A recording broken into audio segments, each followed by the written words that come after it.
Meta nixorbu xi tazza ħalib jew niklu xi ħaġa magħmula mill-ħalib, ma nkunux nafu il-proċess li hemm waraha. Illum fil-fatt ġejna ġo dan ir-razzett tal-familja Vella biex naraw id-dedikazzjoni u l-ħidma li jagħmlu matul is-sena kollha. Din il-5 ġenerazzjoni ta' raħħala tal-familja Vella li dedikaw ħajjithom biex jieħdu ħsieb dan ir-razzett u jipproduċu ħalib frisk ta' kuljum.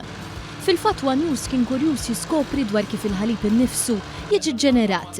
Proċess twil li persuna ma taħsibx fuqu meta tmur tixtri kartuna ħalib frisk tal-benna. Vince Parnis, il-President tal-Koperattiva Produtturi tal-Ħalib, laqana ma' Charles Zuluana li passjoni dawruna mar-razzett li bħalissa għandu madwar 70 baqra. Ir-razzett Vella u rikonoxxut bħala wieħed mill-ewlenin tal-ħalib f'Malta.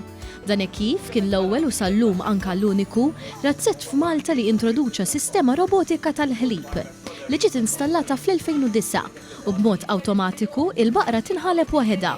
U kull ewwel razzett tal-ħalib fil-Gżira li implementa sistema moderna li tkessaħ il-baqar fi sħana.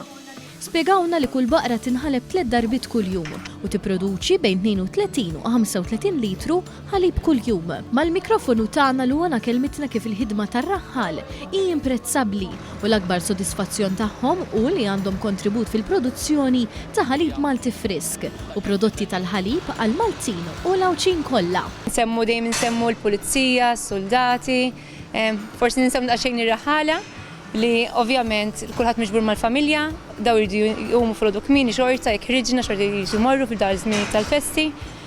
Grazzi għalihom ukoll għandna l-ikel li huwa provdu ovvjament fuq il-mejda, li ġej mill-baqar, mill-ħalib, kollox frisk. Luana qasmet ukoll il-ġurnata tipika ta' raħħal li normalment tibda fis-2:30 ta' filgħodu.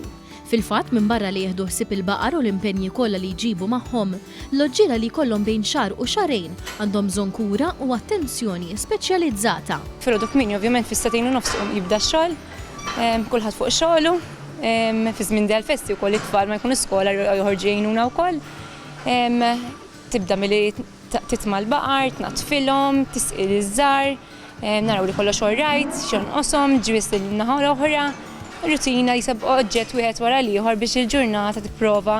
Da żmien tal-fest nipprova nħaffu ftit, nisirqu naqra ħin biex ngawdu naqkoll iktar xulxejn. Charles Zuluana minn barra li jieħdu ħsieb il-benesseri tal-annimali għandhom 3 tfal, Eliza, Jacob u Nicole, li qed jitrawmu f'dan ix-xogħol li sfortunatament qed jonqos bil-mod il-mod. Eliza li għandha 12 sena qasmet magħna l-gratitudni tagħha li t-trobbija tagħha mhijiex bħal ta' tfal oħrajn u għandha l-faċilità li toħroġ fir-razzett u tgħin lill-familta.